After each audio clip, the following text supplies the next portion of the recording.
Voilà, tout est fini. J'amène mon bateau, le Robin à la casse. Il n'y a plus d'avenir dans cette industrie. C'est la seule solution. Avec l'accord sur le Brexit, beaucoup de pays ont dû renoncer à un certain pourcentage de quotas. Mais ce sont les Irlandais qui ont payé le plus pour le départ de l'Angleterre avec le Brexit.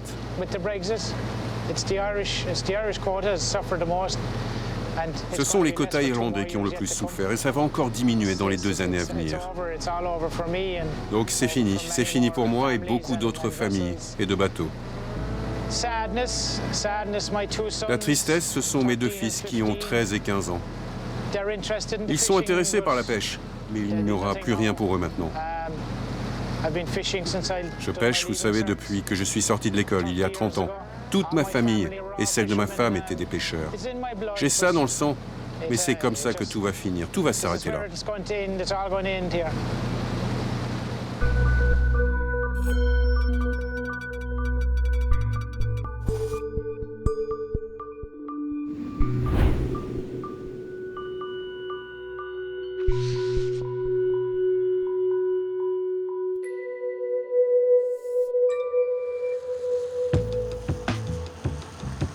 Le port de Castleton-ber a des allures de bout du monde. Personne ne passe par là par hasard. Pour s'y rendre, il faut le vouloir. Il est au bout de la pointe sud-ouest de l'Irlande. Ici, on vit de bateaux et de pêche qui ont forgé l'histoire du port. Il a été le théâtre des luttes de l'IRA contre l'invasion britannique. Il a vu naître des héros des 2 guerres mondiales et accueilli les marins du monde entier. Ici, on mangeait à foison du caviar que les Russes du siècle dernier venaient échanger contre du gin. Autant d'histoires irlandaises de mer et de bateaux qui s'apprêtent à être engloutis à jamais.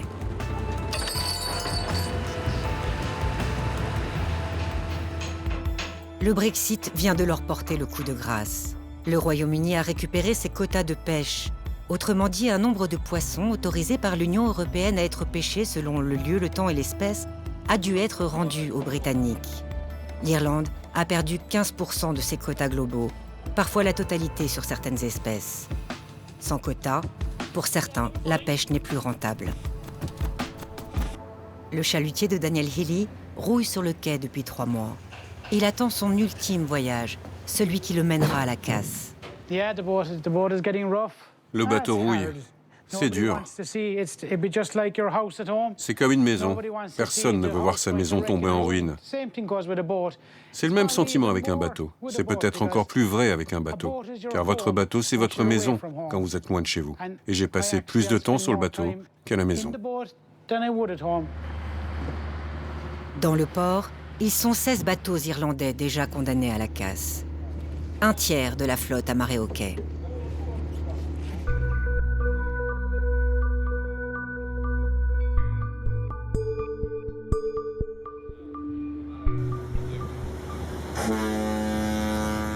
Et il y a ceux qui s'accrochent, comme Sean O'Sullivan, et que souvent on traite gentiment de fou pour en saluer le courage. Là, il y a Sean qui est en train de rentrer maintenant. Mon fils Jimmy est avec lui. On va aller voir ce qu'il a réussi à prendre.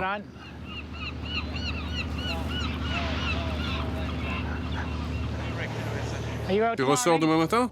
Demain sera un meilleur jour. Demain, on devrait en prendre un peu plus, j'espère. Ces 2 derniers jours, c'était très moyen.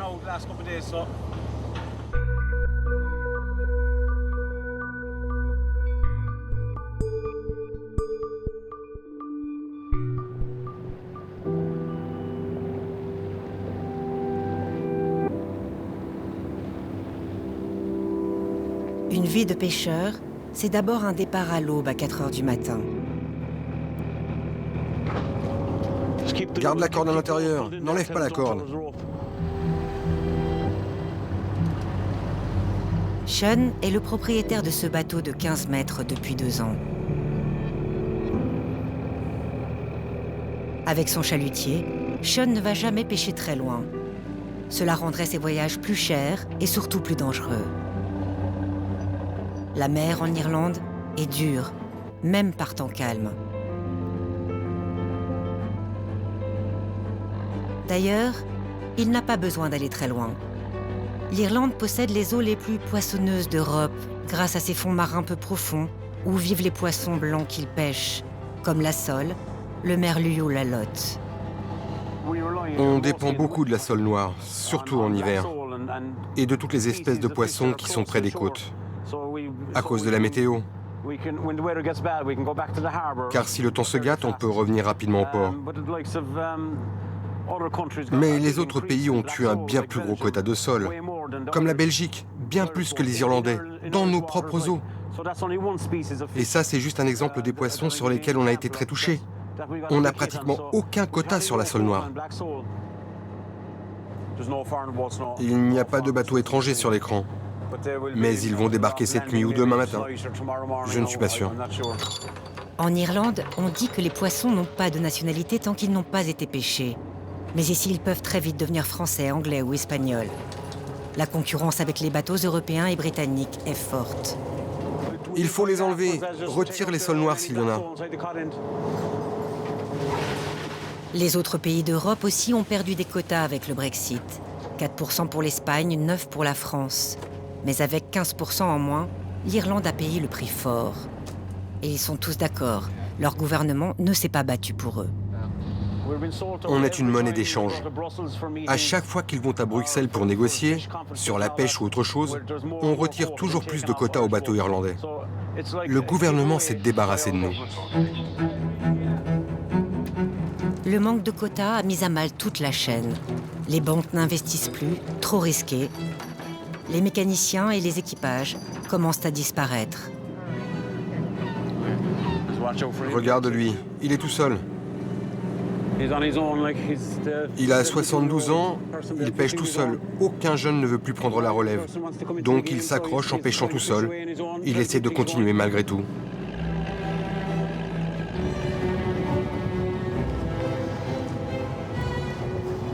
Daniel est venu attendre le retour de son ami Sean. Ils ont souvent pêché ensemble à leur début, il y a 30 ans. Jimmy, arrête! C'est de la folie! C'est comme ça que je me suis cassé le dos, en soulevant tout seul. Ils avaient l'habitude de former les jeunes apprentis. Le fils aîné de Daniel, Jimmy, est à bord. Ça aurait dû être son tour. Il a 15 ans, il aime la pêche, mais ne sera pas pêcheur. Non, je ne veux pas que mon fils soit pêcheur, non. Pas du tout. Mais je suis très fier de le voir ici. Il fait un boulot d'homme. Il est content de faire ça quand il fait beau et qu'il n'a pas école.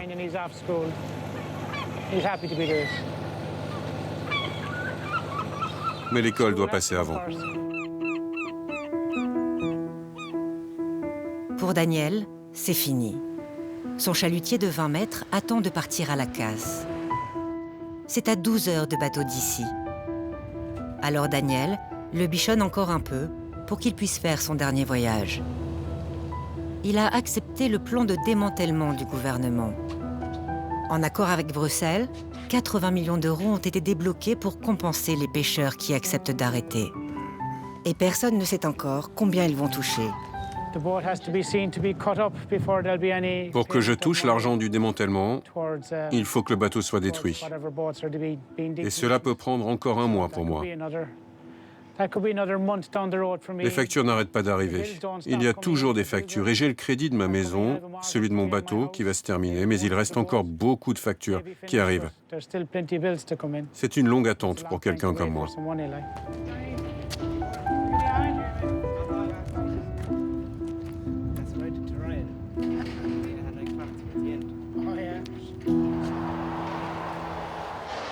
Heureusement, dans ce chaos, les pêcheurs se sont serrés les coudes. Grâce à un autre pêcheur sans bateau, Patrick Murphy est devenu par la force des choses le directeur de l'association des pêcheurs de Castleton Bear. Il est coriace et tenace, et il fait du bruit jusqu'à Bruxelles où il va régulièrement. La différence entre moi et ceux qui décident, c'est que moi j'ai pêché. Je suis allé en mer. Je la connais. Je sais ce qu'est un vent de mer, d'être rejeté sur la côte, tout ce que ça implique dans le monde réel. On est comme les chirurgiens. Vous ne prenez pas quelqu'un qui sort de l'université pour opérer, vous prenez quelqu'un qui a de l'expérience.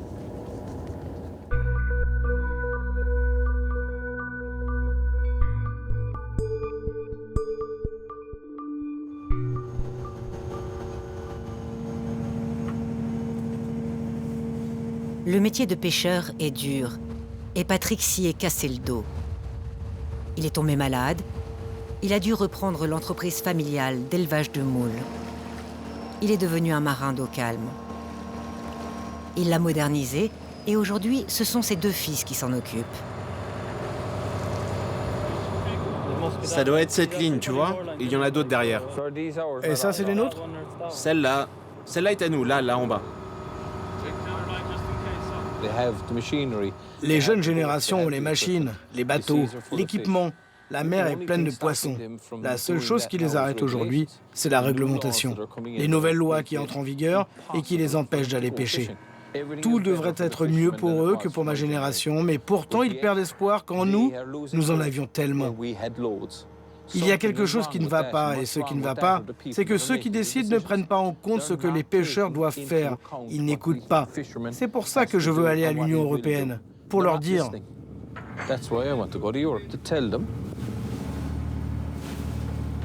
Le travail de mon fils est aussi dur que le mien, mais si je fais pas mon travail, j'ai peur qu'on lui laisse pas faire le sien. C'est ça toute la différence. Patrick est sur le terrain, car le démantèlement, c'est aussi une tonne de papier à remplir. Salut Alan. Un casse-tête supplémentaire pour ceux qui ont déjà tout perdu. Tu as remis tous les papiers qu'on te demandait pour obtenir le premier paiement? Oui, pour autant que je sache, tout va bien. Le bateau est donc immobilisé depuis combien de mois? 11 mois. Le bateau est immobilisé depuis 11 mois, tu ne gagnes rien, tu attends, ton père attend, le bateau ne pêche pas. Bon, la banque attend. Et la banque attend. J'y vais. Et puis, il y a les réunions avec les pêcheurs, à qui il faut expliquer les nouvelles règles de quotas et de contrôle, de plus en plus complexes. Messieurs, comment allez-vous? Et depuis le Brexit, Chef, Monsieur le Président, il n'y a que des mauvaises nouvelles. Merci d'être venu. Ce qui va nous affecter encore cette année, c'est une nouvelle baisse sur l'aigle fin de 31%. Tous les bateaux irlandais attrapent de l'aigle fin. on en pêche beaucoup. Les autres pays qui n'attrapent pas d'aigle fin ne seront pas du tout affectés par cette baisse de 31%, alors que nous, oui. Un autre clou dans le cercueil. Un autre clou dans le cercueil. D'accord, merci d'être venu. Patrick ne fait pas qu'expliquer. Il a des solutions. Salut Carmen. Patrick. La réunion est finie, les gars sont partis. En 2026, les accords du Brexit sur la pêche vont être renégociés. Alors, il diffuse ses idées, partout dans les médias, sur les réseaux sociaux et auprès des décideurs là-bas en haut lieu.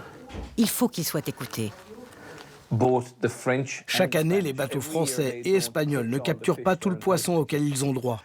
Et ce que nous demandons dans ce scénario, c'est de récupérer ce poisson. Tout le monde est d'accord pour dire qu'on devrait récupérer ces quotas qu'ils ne pêchent pas. Mais personne ne veut commencer à le faire, personne ne veut les redonner parce qu'ils ont peur que s'ils nous les donnent, ils ne puissent pas revenir en arrière. C'est comme si quelqu'un recevait un immense plat de nourriture et qu'à ses côtés, il y a un Irlandais qui a faim et que vous lui dites « Je ne peux pas te le donner car moi-même, je pourrais avoir faim demain ou après-demain. »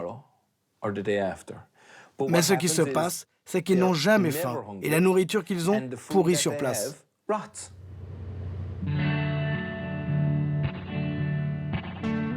Sur le port de Castleton Bear, les chalutiers étrangers viennent de rentrer pour débarquer leurs poissons. Ce matin, il n'y a qu'un seul bateau irlandais. John Nolan est venu chercher ce petit chargement. Il est le directeur de la coopérative irlandaise du port.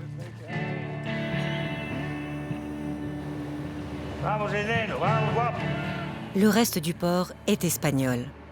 À peine débarqués, les caisses de poissons sont chargées sur des camions. Direction l'Espagne. Rien ne transite par la coopérative locale. Carlos Javier, le commandant espagnol du Playa de Tuya, a plus de quotas que les Irlandais. Car par un système compliqué mais légal de société binationale, il pêche sous pavillon français et récupèrent les quotas français, plus nombreux pour le poisson blanc. Ils se payent même le luxe de ne pas tout pêcher. Les Irlandais, ils veulent un pourcentage des quotas qu'on capture. Ah non, de ce qu'on ne pêche pas. Ils les veulent pour eux. Bah moi je trouve ça normal. S'ils ne sont pas utilisés, c'est la meilleure solution. Et c'est une honte, bien sûr, si vous êtes un Irlandais d'ici et que vous n'avez pas de quotas. C'est tragique. C'est au tour de Sean de débarquer ses poissons. Ils iront directement à la coopérative locale de John Nolan, bien sûr. Les deux hommes travaillent ensemble depuis 15 ans.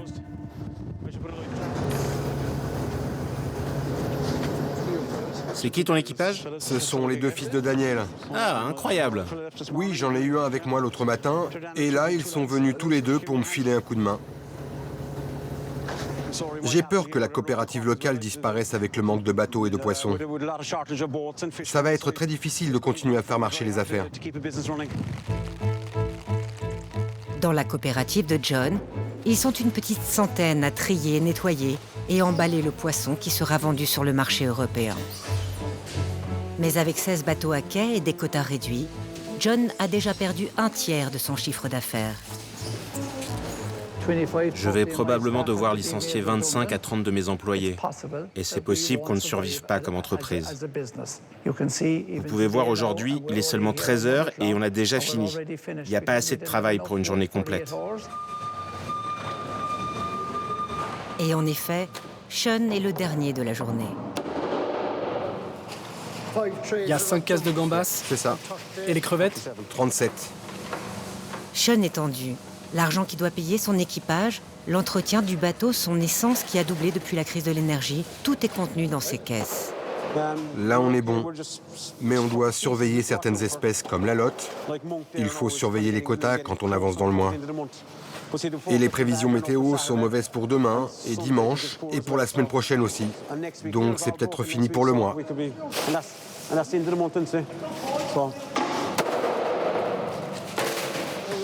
Merci beaucoup les gars. Oh, t'as besoin d'une coupe de cheveux toi.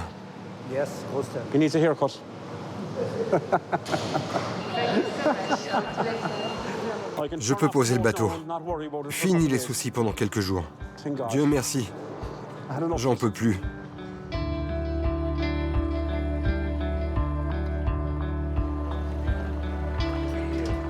Les répercussions dans la communauté de Castleton Bear vont bien au-delà de la coopérative et des commerces. Contente de t'avoir vu, bye. Le lien social commence à disparaître. Sans activité, on part chercher du travail ailleurs. Le pub McCarthy est une institution dans la ville. Tout le monde connaît les 2 sœurs Adrienne et Nikki qui le tiennent. C'est là que les pêcheurs se retrouvaient après la mer. Il y a toujours de la bonne humeur, mais les histoires ne sont plus les mêmes. Ils ont beaucoup démantelé les bateaux aussi à Dingle? Oui, il ne reste plus que 3 bateaux à Dingle. Quoi? Tu te moques de moi? Parce que quelqu'un m'a dit qu'ils avaient démantelé le dernier grand bateau de poisson blanc à Killybegs il y a quelques semaines. Ça, c'est vraiment triste. C'est calme aujourd'hui. On aime les pêcheurs espagnols qui viennent, quand ils viennent. Mais les pêcheurs irlandais nous manquent. C'était toujours très marrant avec les pêcheurs, car ils travaillaient dur, mais ils s'amusaient aussi beaucoup. Quand ils venaient ici, ils adoraient boire leur bière, ils aimaient commander des grandes tournées pour tous leurs amis. C'était intense. Ils pouvaient boire un peu trop, mais ils se préoccupaient les uns des autres. Ils chantaient. Il pouvait y avoir quelques coups de poing, mais rien de très sérieux. On a décidé de donner des cours d'espagnol dans le bar, car il y a une grande communauté d'Espagnols ici et on avait vraiment envie de parler avec eux. Puedo hablar con mis amigos españoles más.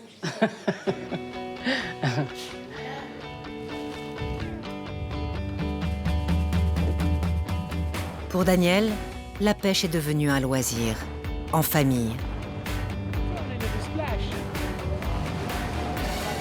Il y a des sensations qui ne sont pas faciles à abandonner.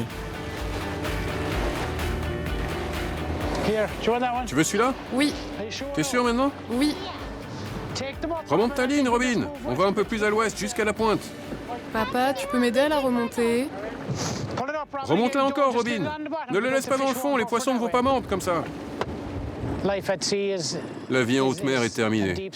Passer 5, 6 ou 7 jours en mer, c'est fini. Sortir en mer tous les jours, non. J'irai parfois quelques heures. Au moins, je serai tous les soirs à la maison. Je pourrais passer un peu de temps avec tout le monde. Mais il y a une chose qui ne change pas, c'est toujours Daniel, le héros, qui attrape le poisson.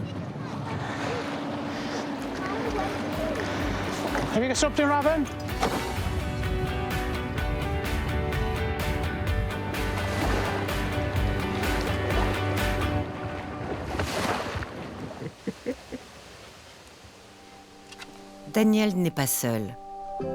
Avec sa femme, Maureen, et ses 3 enfants, il y a un sentiment de paix et de bonheur dans sa maison.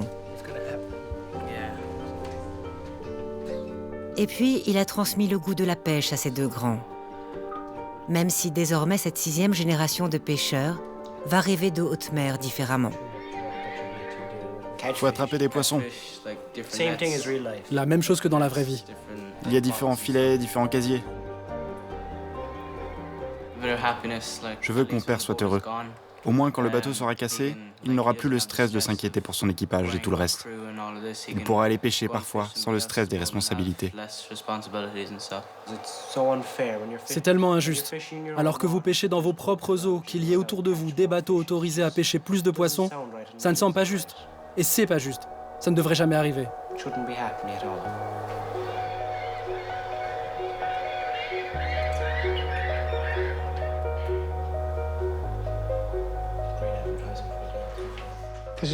Ça, c'est Sean.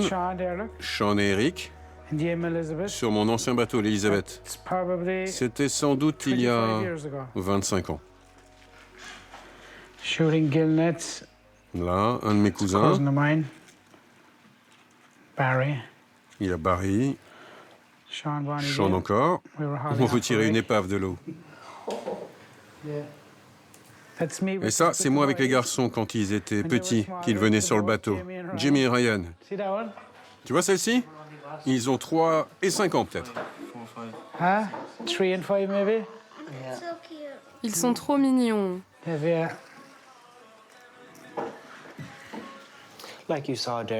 Comme tu l'as dit, papa, quand le bateau va aller à la casse, ces souvenirs ne vont plus jamais arriver.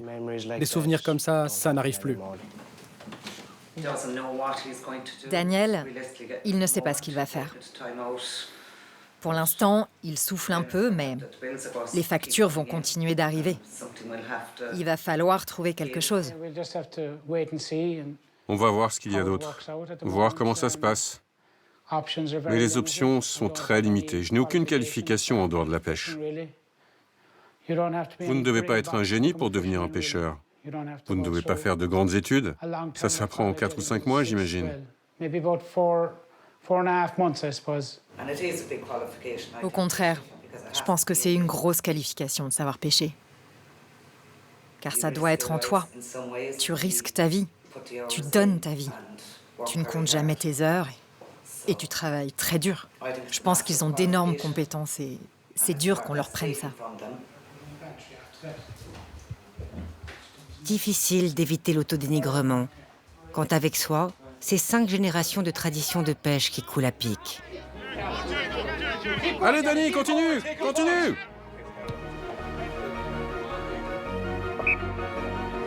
Ouais, c'est ça, continue, tire. Regarde sur le côté! À côté de toi! Heureusement, il y a toujours le bonheur de voir les enfants jouer au soccer irlandais. Un football où tout est permis, même jouer avec les mains. Continue, Jimmy, continue! Occupe le terrain!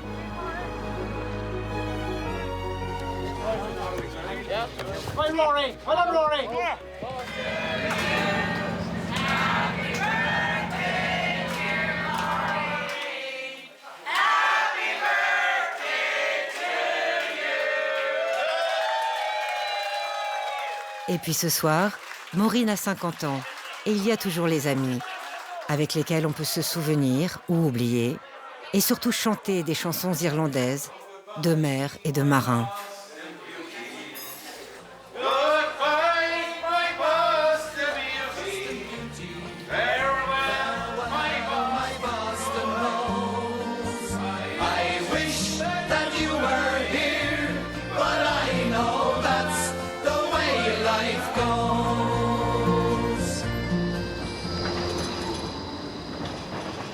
Mais le combat continue.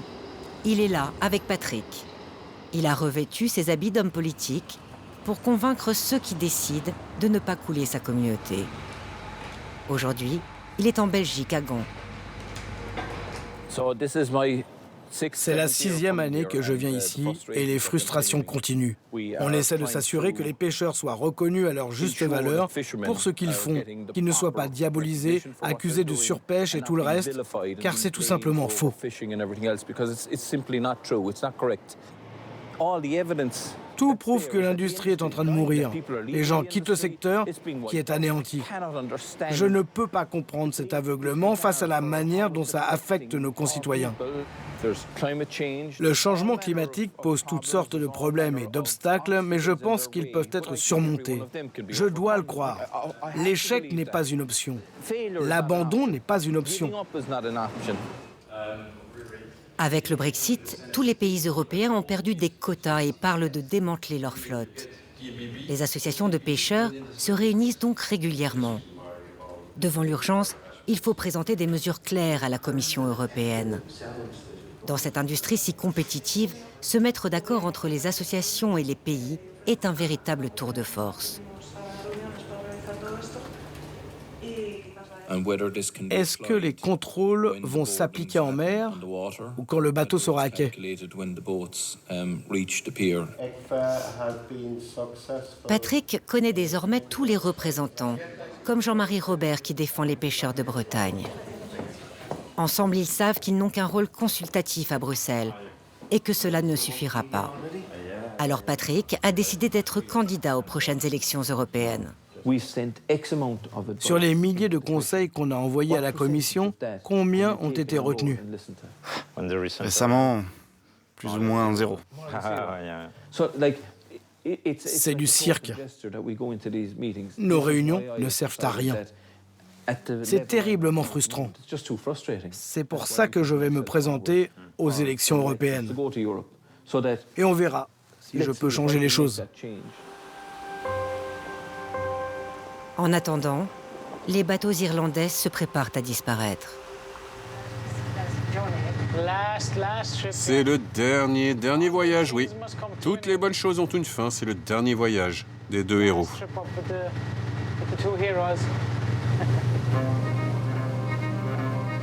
C'est le dernier jour pour Robin, le bateau de Daniel.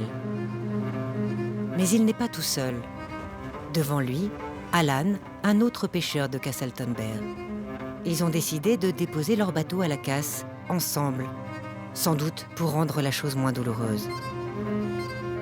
Mais la surprise est totale.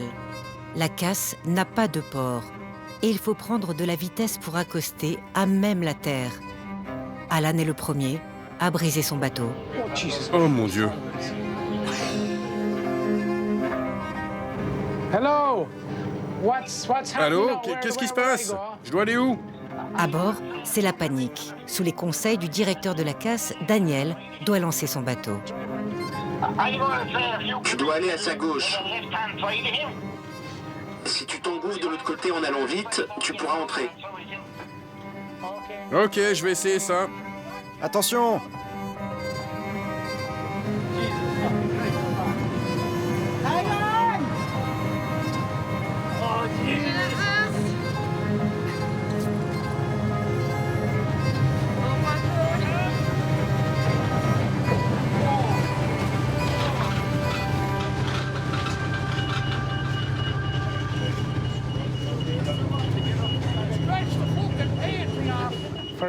Pour la véritable dernière fois.